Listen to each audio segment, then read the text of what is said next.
کۆبوونەوەی تەشکیلاتی ئەندامانی کۆمەڵە لە ئاڵمان.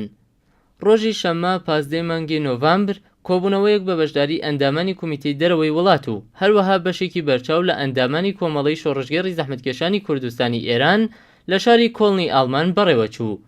سەرەتا کومیتەی کۆمەڵە راپۆرتێکی لەسەر کار و چالاکیەکانی خۆیان لە چەند مانگی ڕابردوودا پێشکەش بە بەشداربووان کرد و پاشان هاوڕێ ئەحمەد مۆرتەزایی ئەندامی کومیتەی دەرەوەی وڵات لەسەر چڕوپڕکردنی ڕێکخستنەکانی تەشکیلاتی کۆمەڵە لە دەرەوەی وڵات لێدوانێکی پێشکەش بە ئەندامان کرد و جەختی لەسەر ئەوە کردەوە کە دەبێت بە هەمومانەوە چ ئەندامان و چ بەرپرسی کومیتەکان پەرە بە کار و چالاکی خۆمان بدەین و بە هاودەنگی و هاواهەنگی تێبکۆشین بۆ زیاتر گەشەپێدانی کار و چالاکی حیزبی لە دەرەوەی وڵات. پاش قسە و باسەکانی هاوڕێ ئەحمەد مۆرتەزایی و لە درێژەی کۆبوونەوەکەدا هاوڕێیانی بەشدار بوو بیرروڕای جیاوازیان دەربڕی و دواتر کۆبوونەوەکە لە کەشوهەوایەکی دۆستانەدا کۆتایی بە کارەکانی خۆی هێنا.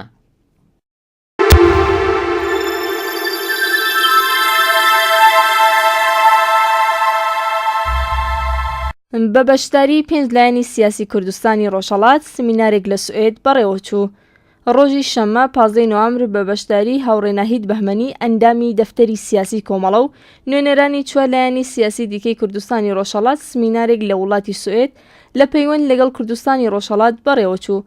بەڕێز بە نوێنەرایەتی کۆمەڵی یەکێک لە باسکارانی ئەو سمینارە بوو لەلایەن ڕێکخراوی IBF و بە بەشداری 5 لایەنی سیاسی کوردستانی ڕۆژهەڵات سمینارێک لەسەر بارودۆخی ئێستا و گۆڕانکاریەکانی داهاتووی کوردستانی ڕۆژهەڵات لە ڕۆژی 15 نۆڤەمبری 2014 لە شاری یوتۆبەری وڵاتی سوئێد بەڕێوە چوو. ڕێکخراوی IBF یەکەم و گەورەترین ڕێکخراوی کرێکاریە لە وڵاتی سوئێد کە کاری بارهێنان و پەروەردەی کرێکارانە و بەبێ سەرچاوەکان لە یارمەتی و خزمەتکردن بە ڕێکخراوە و حیزبە ئێرانی و کوردیەکان لە وڵاتی سوئێد دەوری باڵای هەیە. دۆستانی ئازیز بەشداربووانی بەڕێز بەخێربێن بۆ ئەم کۆڕە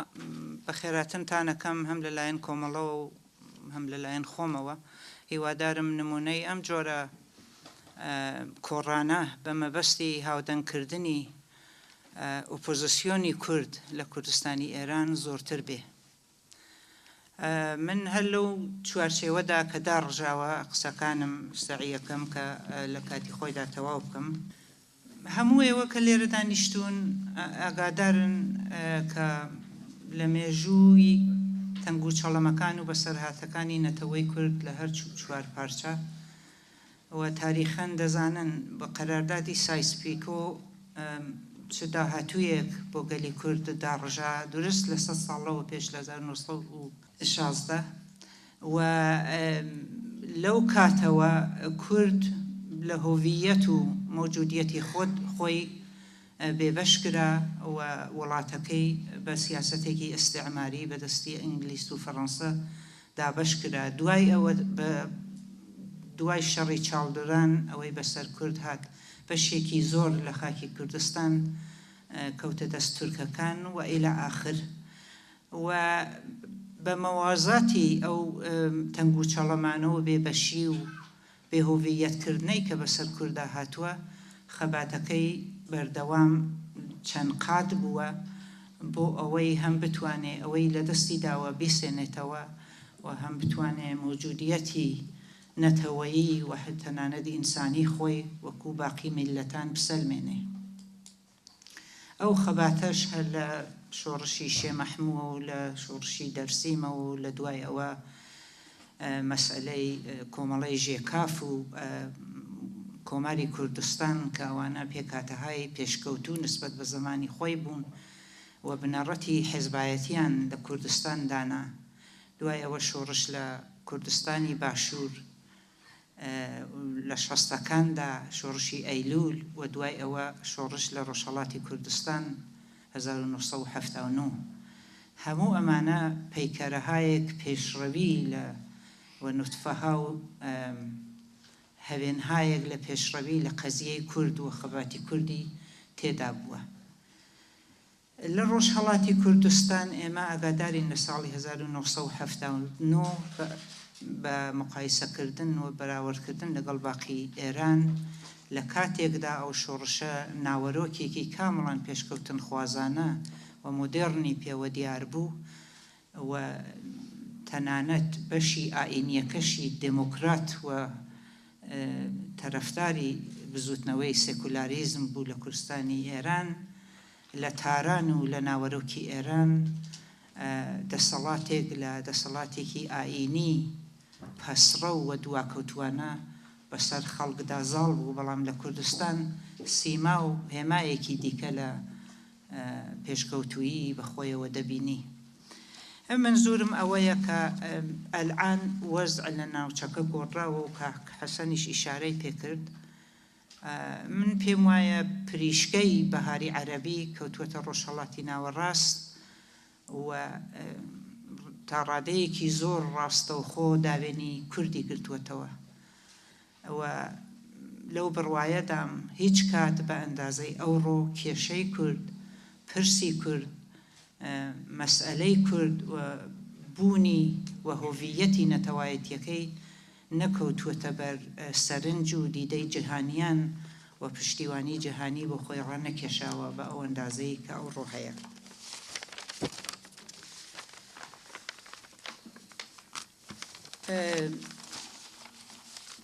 لەو پشتیوانیە جیهانیەدا من پێم وایە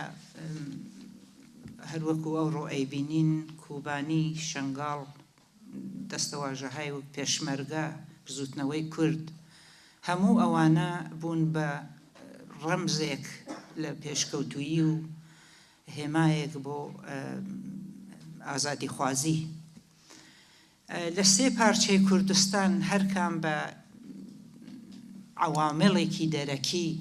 کە تاریخەن لە هەر بزوتنەوەیەکی ئازادیخوازانەدا ئەوامڵە دەرەکیەکان دەبنە و بوون، لانی کەم لە نەسڵی ئێمەدا ئێمە نمونەهای ئەوەمان دیوە کە دەبنە پاڵپشتێک بۆ پێشڕەوی و پێشکەوتن و گەیشتن بە و نزیک بوونەوە بە هەدەف بە تایبەت لە مەورد ئەو نەتەوەوە یا ئەو جنس و چین و توێژانەی کە کەم دەسەڵاتن. ئێمە دەزانین کە لە کوردستانی باشوور بە حەملەی سەدام بە کووەیت، حەملەی ئامریکا بە سەدامی هێنا پێشەوە و ئەمە خۆی لە خۆیدا وەکو فاکتۆرێکی دەرەکی ڕێخۆشکەر بوو بۆ پاڵپشتی لەو هەموو خەباتەی کە پێشەوە کوردستانی باشوور بە درێژایی سەدەیەک لانی کەم کردبووی و یا دەهەهایەک بە شێوەی فعال لەو بزوتنەوەدا چالاکیان هەبوو. ئەمانە دەستیاندایە دەستی یەک و نەوەد و یەک و دامەزراندنی منتەقەی هەڵفڕینی منتەقەی دژە هەڵفڕینی ساز کرد و دوای ئەوە دەستکەوتەکانی دیکەی کوردی لە کوردستانی باشوور بە شوێن خۆیان هێنا. لە کوردستانی تورکیە بە هاتنە سەرکاری حزبێکی نوێتر وەکو ئاکەپا و پەراوێزخستنی سیاسەتی کەماڵیستی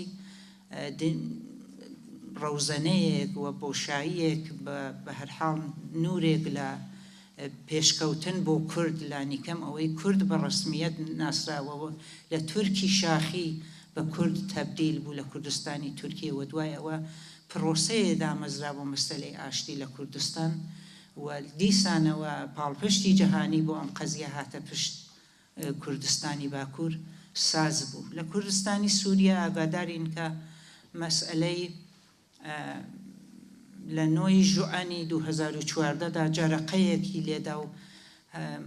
داعش هێرشی کردە سەر بەشێک لە کوردستان و ئەو دەم هێرشی داعش و هێرشی پانوبەرینی ئەم نەوعە ئەم پەدیدەیە بۆ سەر ئینسانیەت و بە تایبەت بۆ سەر خەڵکی کورد دیسانەوە جارێکی دیکە پاڵپشتی جەهانی خستە دوای خۆی و لە ناوەوە بزوتنەوەیەکی ئەتوانم بڵێم یەکدەنگ و بەرینی ساز کرد بۆ حیمایەت لە خەڵکی کورد و ئەمە وەک ئەم عامڵە ناوەکیە و ئەو عامڵە دەرەکیەی کە دنیا هەستا بە هێرش بۆ سەر داعش و دەوڵەتهای ئێتلاف هێرشیان کردە سەری و خۆشەویستی کورد دیسان جارێکی دیکە کەوتە بەر دیدەکان، ئەمانە دەستیاندایە دەستی یەک کە ئەمڕۆ لە سووریەشدا وەزعی کورد تا ڕادەیە بگۆڕدرێ و ئۆپۆزیسیۆنی کوردگیانێک بگرێ و کورد لە کوردستانی سووریا موجودیەتی ساق و سەلیمتر بێ. لەو بڕوایەداین ئێمە کوردستانی ڕۆژهەڵات لە هیچ کام لە مەقاتعی زەمانی و تاریخی ئەو چەندە هەیەدا قەت لە باڵپشتی لە بزوتنەوە لە بەشەکانی دیکە خۆداری نەکردووە، پەرێزی نەکردووە و هیچ درێغێکی نەکردووە، حتا شەهیدی داوە و سەرمایەکی معنەوی بۆ داناوە. بەڵام ئەوڕۆ لە کوردستان لە هەر چوار پارچە بە بڕوای من ئەو بەشە کە دەنگێکی نییە، بێدەنگە، فەقیرە، بێ پشتیوانە، من پێم وایە کوردستانی ڕۆژهەڵاتە، چ لە ناوەندە نێونەتەوەیەکان و چ حتا لە سێ پارچەکەی دیکەی کوردستان. و ئێمە ئەمە هەم بۆ حیزبە سیاسیەکان لە کوردستانی ڕۆژهەڵات و هەم بۆ بزوتنەوەیەکی بەرینی بەهێزی جەماوەری و مەدەنی لە نێوخۆی ئێران، نێو کوردستانی ئێران، کوردستانی ڕۆژهەڵات کە نمونونەکەیمان لە حمایەت لە کۆبانی و لە کۆبانی و شنگاڵ بە بەرینی دی و لە زەرفی 24 سعات تا توانیان کە شوعارەکانی داپەسێنرا و بەسەریاندا و معمول بگۆڕنەوە و جێگۆڕکێ بکە لەگەڵ شوعاری ئازادی خوازی لە ژێر نێوی حمایەت لە کوبانی و شنگاڵ جارێکی تر بیبینین کە و بزوتنە مەدەنیە چەندە بەهێزە، چەندە بە قووەتە و ئەگەر بتوانێت لەلایەن حیزبەکانی خۆیەوە و لەلایەن ڕێبەرایەتی بزوتنەوەی مەدەنیەوە هێدایەتێکی دروستتر، ڕوتینتر و بە بەرنامە و بە گەڵاڵەتر بکرێ، چەندە ئەتوانێت کوردستانی ڕۆژهەڵاتیش بخاتە جموجوڵ. چۆن بکرێ ئەوە دوایی دەچمە سەری، بەڵام منزورم ئەوەیە بەم حاڵەوە کە پێشینەیەکی لە مۆدێرنیزم و خەباتی جەماوەری بووە، لە زۆرێ لە بەشهای خەباتی ڕزگاری خوازانە پێشقەراوەڵ و پێشکەوتوو بووە کوردستانی ڕۆژهەڵات لە زەمینەی چ خەباتی سیاسی، چ نظامی، چ مەدەنی، چ جنبشی ڕزگاری خوازی هەر لە ژنانەوە هەتا کرێکاران، هەتا جنبشی ڕۆشنبیری. بەڵام ئەوڕۆ بێدەنگترینە بەنسبەت و بێحمایەتترینە. من پێم وایە ئەحزابی کورد لەو پارچانە لە پارچەی کوردستانی ڕۆژهەڵات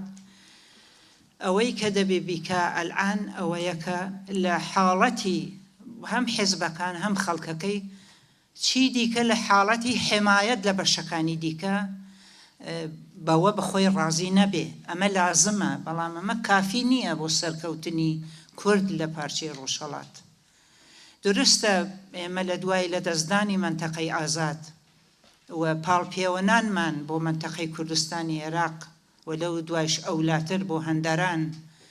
لە خاک و سەرزەوینی خۆمان هاتوینەتە دەرەوە، بەڵام هوڤیەتی معنەوی خۆمان و ئەوەی کردومانە لە پێشدا دەبێ بێتە هەندەر و هەوێنێک لە ڕاستیدا کە وەکو کاک حەسەن ئیشارەی پێکرد کە مفاد و مەوادی هاوبەشمان یەکجار زۆرترە لە نقاتی ئفتراقمان، ئەوە هانمان بدا کە ئێمە بەرژەوەندی نەتەوەیی بقینە پێش بەرژەوەندی حیزبایەتیەوە، بەرژەوەندی گروهیەوە و ئەمڕۆ ئەو ڕۆژەیە کە ئێمە دەبێ کارێک بۆ کوردستان بکەین بە گەڵاڵە و تەرحی داڕێژراوە لە مقابڵ ئاڵوگۆڕەکانی داهاتووی کوردستانی ڕۆژهەڵاتدا زاهر بین. ئێمە ئانارشیزم بێبەرنامەییمان کوردی ڕۆژهەڵات جارێک لە جاران بە چاوی خۆمان دیوە و ئەزمموی بەشەکانی دیکەی ڕۆژهەڵات و باکوور و باشوور و ڕۆژ ئاواشمان دیوە، لانی کەمەوانە لەبێ لەو ئەزمونانە کەڵک وەربگیرێ و بە قەوڵی فارس دەڵێ ئازمودەر و ئازمودەن خەتاست. و ئەم جارە بە گەڵاڵەی هاوبەش ئەوەندەی کە ئەکرێ هاوبەشی بکەین بە تەرحێک لە پێشدا ڕێژرا و بە ئامادەگی کۆمەڵایەتی سیاسی زێهنی ئێمە ڕوو بکەینەوە وڵاتەکەی خۆمان و تەبعەن خەباتی جەماوەری لە نێوەشەوە ببێتە پاڵپشتمان. بانگهێشتی جەماوەری مشتەرەک بۆ بزوتنەوە مەدەنیەکان لە ناوەوە تاوجێگەی پێمان نەکرێ، دیپلۆماسی مشتەرەک لە دەرەوەی وڵات، سەر بەسەرەوە یەکەوە نانی حیزبەکان و نەتەنیا حیزبەکان. من عەقیدەم وایە ڕێبەرایەتی ئەو بزوتنەوانەی داخڵ و ڕێکخراوە مەدەنیەکان لە ژنان، لە کرێکاران، لە ڕۆشنبیران، لە جەوانان، لە نووسەران، ئەوانە ببنێ هەوێنێک بۆ بەرەی کوردستانی کە کۆمەڵە هەوڵین تەشکیلات بووە کە بانگی ئەوەی هەڵداوە بەداخەوە تا ئێستا ئەو بانگە بێجواب ماوەتەوە. ئەمانە دەبێت تەرحایەک بن کە بتوانن ئێمە وە پێش بخەنەوە ئێمە بە ئامادەگیەوە ئەگەر تەقێ بە تووقێکی خوار بە قەوڵی فارس و یا ئەگەر ڕەوزەنەیە کراوە لە ئازادی ئەمن چون لەو بڕوایەدام کە ئەم ئاورە داوێنی جمهوری ئیسلامیش دەگرێ و دەبێ حتمما ئێمە ئامادەگیەکی کافیمان لەو بوارەدا ببێ و بتوانین خۆمان بۆ ئەو ڕۆژە سازمان بدەین. جمهوری ئیسلامی بەم هاوبەشی و ئشتراکە زیاترەکەوێتە ژێر فشارەوە و تەنانەت خزمەتمان بە بەشەکانی دیکەی کوردستانەکانیش مؤثرتر، بەرینتر و باشتر و کاریگەرتر دەبێت. لەم ئێنزەوایە ئەلعان هیچ خۆشی و هیچی نێکیتیان نییە. منزورمەوە نییە پێمان وایە یا ئێمە خالقی بووین یا بەدەست ئێمە ساز بووە، بەڵام هەوڵ بدەین بۆ کەمڕەنگکردنەوەی و خۆ تەیارکردن و داهاتوو. زۆر سپاس. هەر لەو پەیوەندەدا و سەبارەت بە چۆنێتی سمینارەکە و هەروەها ئەو پرسانەی کە لە پەیوەند لەسەر ڕۆژهەڵاتی کوردستان باسکراون و چۆن هەڵدەسەنگێنن و توێژێکی تەلەفۆنیمان لەگەڵ بەڕێز سارا محەممەدزادە ئەندامی کۆمەڵە ئەنجامداوە و بەڕێزیان زانیاری زیاترمان پێدەدات.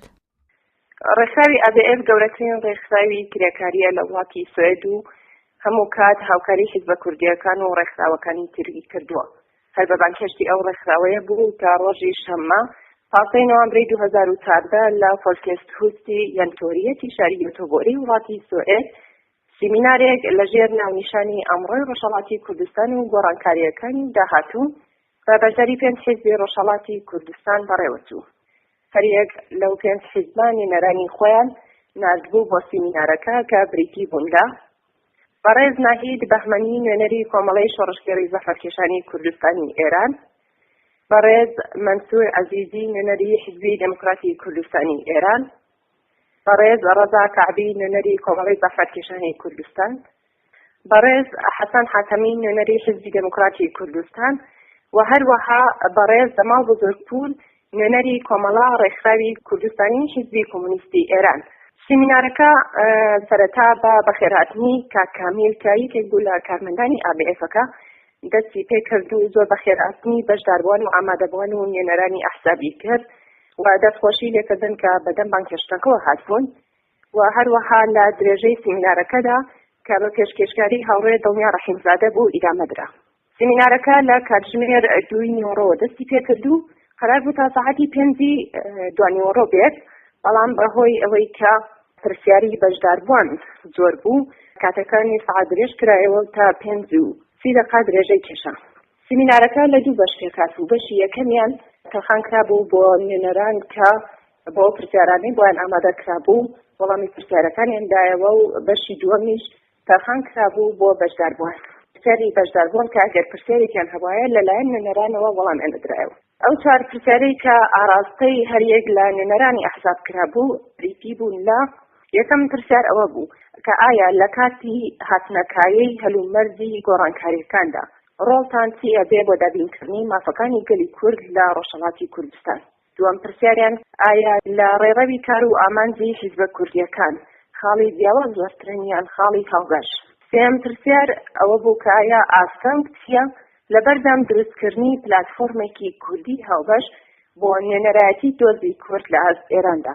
و هەروەها چوارمین پرسیاریش دەور و ڕۆڵی حیزبەکانتان لە ئەمڕۆی کوردستاندا چییە؟ و هەر یەک لە نوێنەران هەر کامیان 15 دقە کاتیان هەبوو کە پرسیاری ئەم وەڵامانە بدەنەوە و هەروەک گوتم سیمینارەکە لە دوو بەش پێکات و بەشی دووەمیان پرسیاری ئامادەبووان بوو کە نوێنەران بە پێی کات و بە پێی کات توانیان تقریباً وەڵامی زۆربەی پرسیارەکان بدەنەوە. بەگشتی سیمینارەکە بەباشی بەڕێوەچوو. لەم سیمینارەدا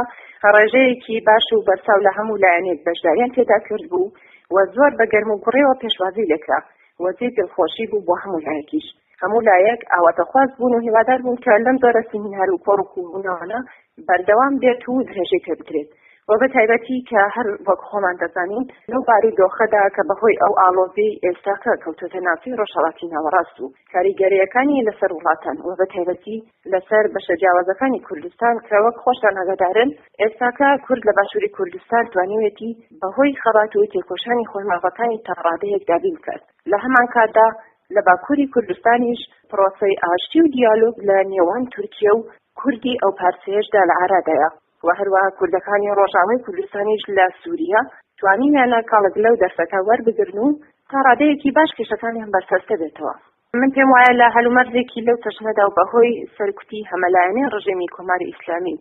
کۆمەڵای کۆکاری دیکە کوردستانی ڕۆژهەڵات کەمتر ناوی بردرێت و لەگەڵ ئەوەی کە بزوتنەوەی کوردستانی ڕۆژهەڵات بەردەوام و لەگەڵ تەواوی ئەو سەختیانەی کە بەسەری داهاتوە ئەو تەنگی تەڵەمانەی کە هاتۆتە بەردەمی تا ئێستاکەش توانیوێتی بە شێوەیەکی خۆراگرانە لە دژی دەسەڵاتی داگیرکەری کۆماری ئیسلامی بربەرەکانیە بکات و خەبات و تێکۆشان بکات و بۆ ساتێکیش ڕەنەوەستاوە لەو خەباتە. بەڵام وەک گوتم بەوەشەوە کەمتر لە ناوەندە گەورەکانی جیهان و میدیاکان باسی لێکراوە و باسی لە ئارادایە و ئێمە هەمومان و خەڵکی کوردستانیش ئاواتەخوازە کە ئەحسابی کوردی لە دەوری یەکۆ ببنەوە بە شێوەیەکی هاودەنگ و هاوپشتی یەکتر لە دەوری پلاتفۆرمێکی هاوبەشی کوردی کۆ ببنەوە. بەڵام خۆشان ئەوە بەباشی دەزان و ئاگادارن کە کۆمەڵی شۆڕژگەری زەحمەتکێشانی کوردستانی ئێران زیاتر لە 10 ساڵە بەردەوام سیاسەتی نزیک بوونەوە و هەوڵ بۆ پێکهێنانی دەرەی کوردستانی لە دەستوری کاریدا بۆ و ئێستاکەش ئامادەیە کە هەر جۆرە بەرەو پلاتفۆرمێکی هاوبەش لە پێناو نزیک بوونەوەی حیزبە کوردیەکانی ڕۆژهەڵاتی کوردستان لە پێناو بردنە سەرەوەی قورساییان لە ئێران و ناوچەکەدا و ئێمەش بەو هیوایەین و هیوادارین کە ئەو ڕۆژە ببینین کە ئەحزابی کوردی لە دەوری پلاتفۆرمێکی هەڵبەشدا کۆ ببوویستنەوە.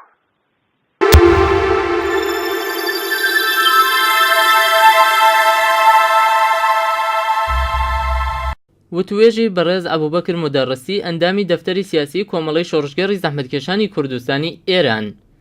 لەسەر بەستنی کۆنگرەی نەتەوەیی و هەروەها پێویستیەکان بۆ ئەو کۆنگرەیە و هۆکارەکانی دواکەوتنی بەستنی کۆنگرەی نەتەوەیی و هەروەها کێشە و ناکۆیکەکان لەسەر بەستنی کۆنگرەی نەتەوەیی بەڕێز ئەبوبەکر مودەڕسی ئەندامی دەفتەری سیاسی کۆمەڵا وتوێژێکی لەگەڵ کەناڵی ئاسمانی ڕوودا و ئەنجامداوە و بەڕێزیان لەسەر کێشە و ناکۆیکەکان ڕوونکردنەوەی زیاترمان پێدەدەن. سەرنجچەند بۆ بینینی ئەم وتوێژە ڕادەکێشم. بەڵێ ئەوە ڕاستە ڕۆژورەی خۆشت ئاماژەت پێکرد. جاری پێشوو دوو جۆر ناکۆچی هەبوو کە بوو بە ئاستەنگ بەرپێی لێژنەی ئامادەکاری کۆنگرە. دەستەیەک ئەو ناکۆچیانە بوون کە مەربوون نەبوون بە خودی کۆنگرەکە لە دەرەوەی کۆنگرەکەەوە بوو. یەکێک لەوانە وەزعی بوو کە ئەو کاتێک لە ڕۆژاوا بوو و ببوو بە تەوەری کێشە و جیاوازێک لە بینی هەرێمی کوردستان و حیزبەکانی هەرێمی کوردستان دەگەڵ ئەو هێزانێکەوە لە ڕۆژاوا چالاک بوون و تاڕادەیە کۆنترۆلی وەزەکەیان بەدەستەوە بوو. لە پەناوە کێشایەکی دیکەش ئەوانە دەبووە لە دەرەوەی کۆنگرەی نەتەوەیی حەل کرابایە نە لە نێو خودی کۆنگرە. ئێمە چەند جار تاقیمان کردەوە ڕاستی زۆر زەحمەت بوو بەجێگای بووە، بەڵام هەر ئەوە نەبوو کێشەی دیکەش هەبوو. ئەو کێشانە مربوط دەبوو بە ئەو ڕێساوی ئاسانەی کە دەمانێت لە نێو خودی کۆنگرەی نەتەوەیی بێت و ببێتە پێوەرێک بۆ بەستنی کۆنگرەی نەتەوەیی هەر لە مەسلەی میوانانێکی کە داوت دەکران بۆ کۆنگرە تا جۆری بڕیاردان لە کۆنگرە، جۆری مۆدلی کۆنگرە و خاتنامەکانە. ئەوانە جۆرێک و دەستەیەک لەو ناکۆچیانە بوون کە دەگەڕاوە سەر خودی باشە. کاک ئەبوبەکر پێشتر ناکۆچیانە بوون. من ئومیدوارم ئەم جارێک کە دەست پێ دەکەینەوە ئەو ناکۆچیانە بە تایبەتی ناکۆچیەکانی دەرەوەی کۆنگرە بەرەو زۆر چاکە. پێشتر ئەو زمینەی کە مامۆستا خەلیلیش باسی کرد زمینەیەک هەبوو، ئێستاش زمینەکە تقریباً هەر لەبارە، پێشتریش ئەو زمینەیە لەبار بوو، بەڵام ئەوەی کە ناکۆکی بوو ئەبیسرا لە کۆمەڵی ڕۆ ناکۆکی سیاسی هەبوو، فەنی هەبوو کە بۆ نمونەوەکو خۆشت ئاماژەیەکە پێیان لە ژمارەی میوانەکان، ناکۆکی هەبوو لەبارەی سەرۆکایەتیکردنی کۆنگرەکە، ناکۆکی هەبوو لەوەی کە کێ با بڵێن زیاتر دەسەڵاتی بەسەر کۆنگرەکەیە کێ کەمتر دەسەڵاتیە بێ پێ دوایە ئێستا ئەوانە چارەسەرکراون یاخود بە ئاسانی چارەسەرەکرێن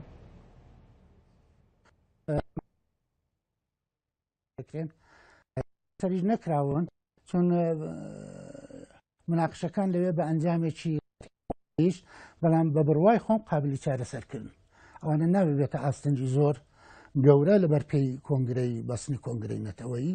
هەر لە مەسەلەی سەرۆکایەتی کۆنگرەوە بگرە تا جۆری بەستنی خودی کۆنگرە و مۆدێلی کۆنگرە گشت ئەوانە بە بڕوای من قابلی چارەسەربوونە و قابلی ئەوەیە کە ڕێگە حەلی بۆ پەیداکەین بۆ یەکێک لەوانە بۆ نمونە بۆ مەسەلەی سەرۆکایەتی کۆنگرە بەڕاستی ئێمە پێویستمان بە جۆرێک سەرۆکایەتی کۆنگرەیە کە بتوانە باشترین کار هاسانی بکات و باشترین نوێنەرایەتی بکە بۆ کوردی هەموو پارچەکان و ئەوە احتیاجی بە جۆرێک جێگە و پێگە هەیە لە مەسەلەی کۆبڵگای نێونەتەوەیی دەست مەسەلەی میوانەکان تەوەجه فەرمونون کاکی وا لە مەسەلەی میوانەکان ئێمە دەبێت تەوەجه بەوە بکەین ئێمە باسی 4 پارچەی کوردستان دەکەین کە لە 4 بار و دۆخی سیاسی و کۆمەڵایەتی مطلقاً جیاوازن بۆیەش دیتنەوەی جۆرێک پێوەەر و گەز و پێوانە بەوەی لە ڕووی حەشیمەتەکانەوە میوان داوتکەین بەڕاستی بەجێگای ناگە ئێمە هیچ ئامارێکمان نییە چەند کورد دقیقاً لە کوردستانی ڕۆژهەڵاتەیە تەنها ئەوە هەرێمی کوردستانە تۆ دەتوانی ئامار گیرێ بکەیت بۆیش دەبێت ڕێگای دیکە ببینینەوە ئەگەر نابێت مەجالم پێ بدەێ من بازێک پێشنهاداتم هەیە لەوە ئەگەر بە کورتی بێت فەرم و پێشنیازەکانە بکە یەکێک لەو پێشنهادانم ئەوەیە ئێمە لە حەشیمەت گەڕین لەو جۆرە شتانە گەڕین ئێمە 4 پارچەی کوردستانمان هەیە هەر کام لەوانە یەکەیەکە و وەک مۆدلی ئیتحادیە ئوروپایە وڵاتانی زۆر کەم جەمعیەتەن لەگەڵ وڵاتانی زۆر گەورە هەرکامیشان نوێنەرێکیان هەیە و بە ئیتفاقی ئارا تەسمیم دەگرن کۆنگرەی نەتەوەی ئەمن پێم زەحمەتە ببێتە پارلمانێکی ئستانداردی هەموو خەڵکی کورد لە 4 پارچە نەوە مستەلزمی بەڕێک ڕێگا و چارەی بەڵێ پێشنهادی دوای ئەوە بە بڕوای من دەبێ سکرتاریەتێکی گشتگیرتر بۆ کۆنگرەی نەتەوەی دانرێ بەداخەوە ئەو کاتە کوردستانی ڕۆژهەڵات نوێنەری نەبوو ئەمن ئیدعاکی وا ناکەم نوێنەری ئەگەر بووایە هەموو کێشەیەک هەل دەبوو بەڵام ئەوە باقیدەی من دروسترە کۆنگرەی نەتەوەی بۆ بارودۆخێکی ئەوڕۆ نییە کاکی وا کۆنگرەی نەتەوەیی بەکرد پێشتر ئێوە ئەندامی کۆنگرەکەی بوون باڵێن ئامادەکاری بوون ئێوە ئەم پێشنیاداتانتان کرد پێشتر ئایا گوێتان لێ گیرە ئەی لەبارەی هاوسەرۆکیەوە کە خاڵی ڕێک نەکەوتن بوو ئێوە پشتگیری چیتان کرد من پێم وایە هاوسەرۆکی مۆدلێکە لە بازە جێگایەک هەیە بەڵام تەسەورم ئەوەیە لە نێو کۆنگرەی نەتەوەییدا ئێمەوە مۆدلەمان پێویست نییە مەسلەی نوێنەرایەتی خودی کۆنگرەی نەتەوەیی بە بڕوای من گونجاوترە و مناسبترە و مەسلەی هاوسەرۆکی پێویست نییە ئەو پێشنهادانە بۆ من بخۆم بە شخص لە نێو لێژنەی ئامادەکاری لە هەموو ئەو بابەتانە ئیساری نەزەرم کردو پێشنهاد و قسە و باسی خۆم خستۆتە بەردەم بەخیەی بەشداربووانی نێو لێژنەکە بەڵام هەر جوورەی کە ئازم کردن کەش و هەوایەکی کە وەختە کۆنگرەی نەتەوەیی تێدا گیرە بەداخەوە هەرە جوورەی باسم کرد هەم کێشەی ئێستا کەش و هەواکە لەبارە بۆ ئەوەی کە ئەو دوولانە بە تایبەتی هەڵبژاردن لە کوردستانی باشوور و کۆمەڵێک وەزعی سیاسی تایبەت کە بەداخەوە ئێستا و کەشەهوای لەبارە ئەو دوولایەنە بە تایبەتی کە لایەنی باوڵێن سەرەکی و دیار بوون وەکو پارتی دیموکراتی کوردستان لە باشوور و پەکەکە لە باکوور و بەشێکی لە ڕۆژاوا ئێستا ئەم کەشوهەوای لەبارەکە ئەو دوانە ڕێک بکەون ئەو دوانە بگەنە ئەنجامێک لەباری کۆنگرەی نەتەوەییەوە ئێمە دوو شتمان هەیە دەتوانین تەکیەی وەداکۆچی لەسەر بکەین وەک شتی مثبت یەکیان ئەو ئیتفاقیەوە لە دەهۆ کرا هەرچەند پێم وایە ئەو ئیتفاقە دەبێ هێشتاکانە قەزاوەتی قەتعی لەسەر نەکەی و تەماشاکە بزانی چەندی جێبەجێ دەکرێت و چێ دەکرێت ئەوە فقط تا ئێستاکان لە حەدی قسە بوو ئەوە شتێکی مثبتە پێشمەرگە هەستاوچۆتە کوبانی و لەوێ پژگیری ئەو بەرگرێ دەکە ئەوە یەک ئیتفاقی مثبت زۆر سپاس یەکشتی دیکە کاکیوە وەزعێکی کە خوڵقاوە مەسلەی کوردی بەگشتی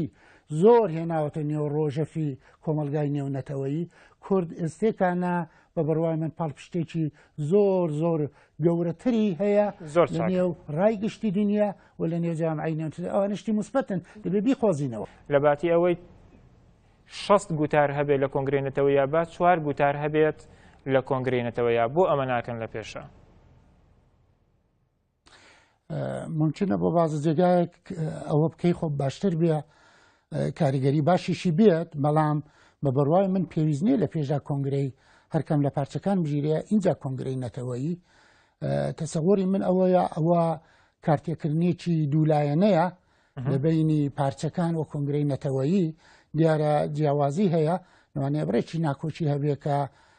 یەکگرتنەوە و یا دروستکردنی جۆرێک کۆدەنجی و گوتاری یەکسان لە هەرکەم لە پارچەکان سەخت بکاتەوە بەڵام بە بڕوای من یەکێک لە کارکردەکانی کۆنگرەی نەتەوەی ئیتفاقەن جۆرێک کارهاسانیکردنە بەوەی لە پارچەکانی دیکەش وەزعەکە باشتر بکات مەسەلەن ئەگەر کۆنگرەی نەتەوەی بگیرێ بۆ ناتوانێ دەورێکی باش بجێڕێ لەوەی لە کوردستانی ڕۆژهەڵاتی یارمەتی بدا بە دروستکردنی بەرەیەکی کوردستانی لە ڕۆژاوا یارمەتی بدا بەوەی لایەنەکان لێک جیابنەوە هەرستێکانە هەوڵی ئاوادراوە لە دەهۆک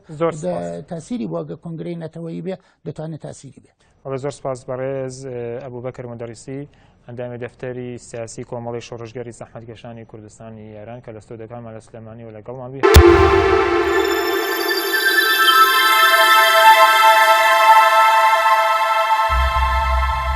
کومیتەی کۆمەڵە لە نۆروێژ فێرگەیەکی پەروەردە دەکاتەوە. کومیتەی کۆمەڵە لە نۆروێژ لە ڕاگەیاندنێکدا ئاگاداری هەموو لایەنێک دەکات بۆ بەشداریکردن لەو فێرگەیەدا.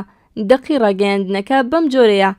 بەم جۆرە بە ئاگاداری هەموو لایەک بەتایبەت گەنجانی کورد لە نۆروێژ ئەگەیەنین کە کومیتەی کۆمەڵە لە وڵاتی نۆروێژ لە شاری ئۆسلۆ بە هاوکاری کۆمەڵی لە کادرەکانی کۆمەڵە فێرگەیەک بۆ وتنەوەی وانەی مێژووی کۆمەڵە سیاسەت و ئارمانەکانی کۆمەڵە و هەروەها زمانی کوردی ئەکاتەوە. لەم فێرگەیەدا کۆمەڵێک لە گەنجان بەشداریەکەن. فێرگە 14/12/2014 بە فەرمی دەست بەکارەکات. بینەرانی بەڕێز دەتوانن لە ڕێگەی ئەو ئادرسانە لەسەر شاشەکە هەیە زانیاری زیاتر لەو بابەتە وەرگرن.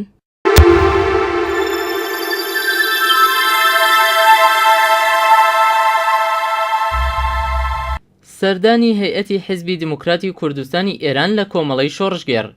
ڕۆژی سێشەممە ڕێکەوتی 18 نۆڤەمبری 2014 هەیئەتێکی پێکاتوو لە دەفتەری سیاسی و کمیتەی ناوەندی حیزبی دیموکراتی کوردستانی ئێران بە سەرپەرستی بەڕێز کاک مستەفای هیجری سەردانی ڕێبەرایەتی کۆمەڵەیان کرد. هەیئەتی میوان لەلایەن هەیئەتێکی کۆمەڵەوە بە سەرپەرشتی بەڕێز کاک عەبدوڵڵای موحتەدی سکرتێری گشتی کۆمەڵە بە گەرمی پێشوازیان لێکراو بۆ ماوەی چەند ساعت پێکەوە لەسەر بارودۆخی ناوچەکە دۆزی کورد بەگشتی و کوردستانی ڕۆژهەڵات و پەیوەندی نێوان حیزبەکانی کوردستانی ڕۆژهەڵات ئاڵوگۆڕی بیر و ڕایان کرد. سەبارەت بە بارودۆخی ئێران بەگشتی و خەباتی خەڵکی کورد لە کوردستانی ڕۆژهەڵات لێکدانەوەکان وەک یەک بوون و لەم بارەوە باز لە هەنگاوەکان و ئەگەرەکانی داهاتوو هەروەها هاوکاری زیاتری نێوان حیزبەکان کرا. هەردوو لە تەئکیدیان لەسەرەوە کردەوە کە پێویستە حیزبەکان و کورد لە ئێران بەگشتی کاری هاوبەش و کردەی زیاتر بۆ ناساندن و هاتنەدەر لەو دۆخە بیر لە ڕێگەچاری گونجاو بۆ کاری هاوبەشی زیاتر بکەنەوە. هەر لەو کۆبوونەوەیەدا تەئکید لەسەر هاوپشتی خەباتی بەشەکانی دیکەی کوردستان کرایەوە و سەرەڕای شەڕێکی ناڕەوا کە لە باشووری کوردستان و ڕۆژاوا بەسەر کورددا سەپاوە هاوپشتی و هاوخەباتی کورد لەم هەلومەرجەدا بەرز نرخێنرا. بەرەنگاری کورد بۆ دژایەتی تێرۆر و ناسراوتربوونی کورد لە دنیای دەرەوە و میدیاکاندا بە گرنگ وەسف کرا و پاڵپشتی باشی لە ئێستا و داهاتوودا بۆ کورد دەبێ.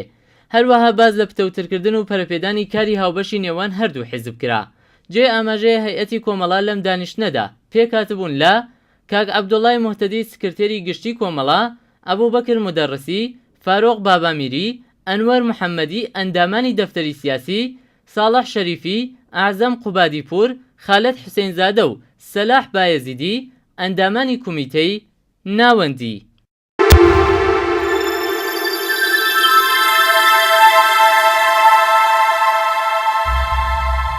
ڕاگەیاندنی سکرتاریەتی کۆمەڵە بە بۆنەی کارەساتی ترۆریستی هەولێر جەماوەری خەڵکی کوردستان بیر و ڕایگشتی لە ڕۆژی 19/11/2014دا دیسانەوە ماشینی ڕەشی ترۆر لە کردەوەیەکی دراندانەدا پەلاماری هێنایە سەر شاری هەولێر و لە تاواندا کۆمەڵێک هاونیشتمانی و خەڵکی ئاسایی بوونە قوربانی. بێشک ئەمە نە یەکەم کردەوە و نە ئاخرین هەوڵی ترۆریستانە بۆ چاوترسێنکردنی جەماوەری خەڵکی کوردستان بۆ پاراستنی وڵات و دەستکەوتەکانی خەباتیان قەرەبووی شکستەکانیان لە بەرەکانی شەڕ و پەلاماری پێشمەرگە. بەڵام بەدڵنیاییەوە هەروەک تا ئێستا سەلماوە نە ئەو کردەوە تاوانبارانە و نە هەوڵە هاوشێوەکانی ناتوانن کاریگەریان هەبێت لەسەر ڕەوتی بەرەو پێشچوونی ڕووداوەکان و ورەی خەباتکارانەی گەلی کوردستان، بەڵکو و ڕق و تووڕەیی و بێزاری خەڵک لە تێرۆر و تێرۆریستان برینتر و فراوانتر ئەکاتەوە و لەسەر بربەرەکانی و بەگژی ترۆردا چوونە جەسوورتر. ئێمە وێڕای مەحکومکردنی ئەو کردەوە ترۆریستیە هاودەردی خۆمان لەگەڵ جەماوەری خەڵکی کوردستان بەگشتی و دانیشتوانی هەولێر و بە تایبەتی بنەماڵەی قوربانیان دەردەبڕین و هیواخوازی چاکبوونەوەی هەرچی زووتری بریندارانی ئەو ڕووداوە دڵتەزێنین. سکرتاریەتی کۆمەڵەی شۆڕژگەڕی زەحمەتکێشانی کوردستانی ئێران.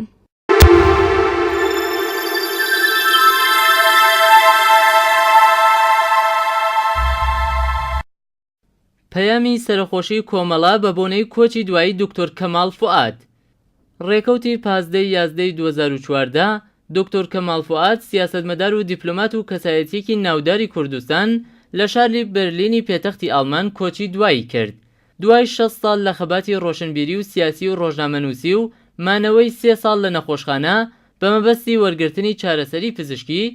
دکتۆر کەماڵ فوئاد ئەندامی دەستەی دامەزرێنەر و ئەندامی مەکتەبی سیاسی یەکێتی نیشتمانی کوردستان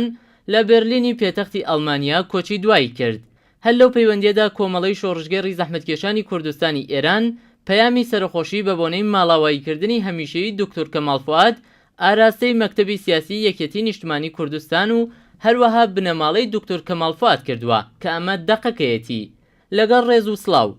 بەداخەوە ئاگادار بووین پاش ململانەیەکی سەخت لەگەڵ نەخۆشیەکی درێژماوە دوێنێ کاک کەماڵ فوئاد تێکۆشەر و ئەندامی دەستەی دامەزرێنەری یەکێتی نیشتمانی کوردستان و ئەندامی مەکتەبی سیاسی یەکێتی نیشتمانی ماڵاوایی لە ژیان کرد. بە بیستنی ئەم هەواڵە خەمبار و دڵگران بووین. هەر بۆیە لەلایەن خۆمان و هەموو ڕیزەکانی کۆمەڵەوە سەرخۆشیتان لێ دەکەین و خۆمان بە شەریکی خەمی گەورەتان دەزانین. بێگومان کاک کەماڵ کەسایەتیەکی تێکۆشەر، سیاسەتمەدار و ڕووناکبیرێکی بە ئەزمون و توانا بوو کە دەور و نەقشی دیاری هەبوو لە بزوتنەوەی ڕزگاری خوازی گەلی کورد و ڕووناکبیری لە کوردستانی باشوور.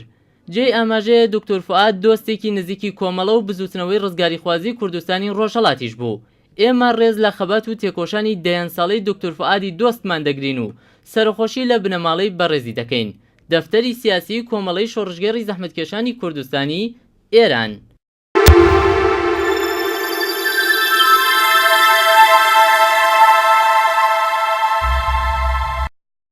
دۆستێکی دێرینی کۆمەڵە ماڵاوایی لە ژیان کرد. بەپێی هەواڵێک کە بە ناوەندی هەواڵی ڕۆژهەڵات تیڤ گەیشتووە، حاجی کەریم خوداکەرەمی خەڵکی ئاوایی وەتەمیشی سەر بە شاری مەهاباد لە تەمەنی 81 ساڵیدا بەهۆی نەخۆشیەوە ماڵاوایی لە ژیان کردووە. حاجی کەریم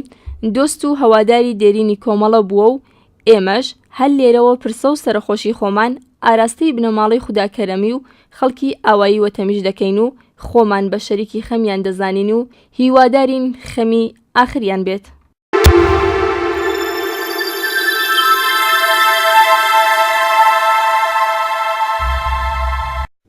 دۆستێکی کۆمەڵا لە مەریوان بۆ هەمیشە ماڵاوایی لە ژیان کرد. یەکێک لە کەسایەتیە خۆشناوەکانی گوندی نژمار و دۆست و یارمەتیدەری کۆمەڵا لە تەمەنی 6 ساڵیدا ماڵاوایی لە ژیان کرد. شێخ حسێن تارم، کوڕی شێخ حەسەن تارم، خەڵکی گوندی نژمار سەر بە شاری مەریوان ڕێکەوتی 23 خەزەڵوەر لە تەمەنی 6 ساڵیدا بۆ هەمیشە ماڵاوایی لە ژیان کردووە. کاک حەسەن دۆستی کۆمەڵە بوو. لە سەردەمی شەڕ و بربەرەکانەی هێزی پێشمەرگەی کۆمەڵا دژی هێزەکانی کۆماری ئیسلامی یارمەتیدەری تەدارکاتی کۆمەڵە بووە و کەسێکی خۆشەویست و جێگەی بڕوای گوندی نژمار و دەوروبەر بووە. ئێمە وەک ستافی بەرنامەی پەیکی کۆمەڵا بە بۆنەی مەرگی کاک حوسێن تارم پرسە و سەرخۆشی خۆمان ئاراستەی بنەماڵە و خزم و کەسوکاری دەکەین و خۆمان بە شەریکی خەمیان دەزانین.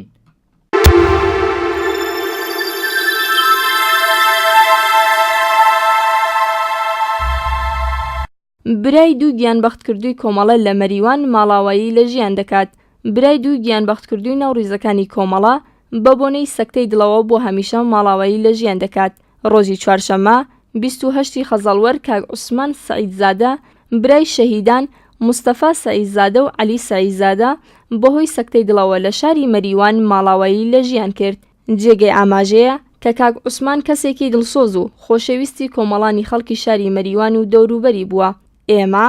وەک ستافی بەرنامەی پێکی کۆمەڵا بە بۆنەوەی ماڵاواییکردنی هەمیشەیی کاک عوسمان سەعیدزادە پرسە و سەرخۆشی خۆمان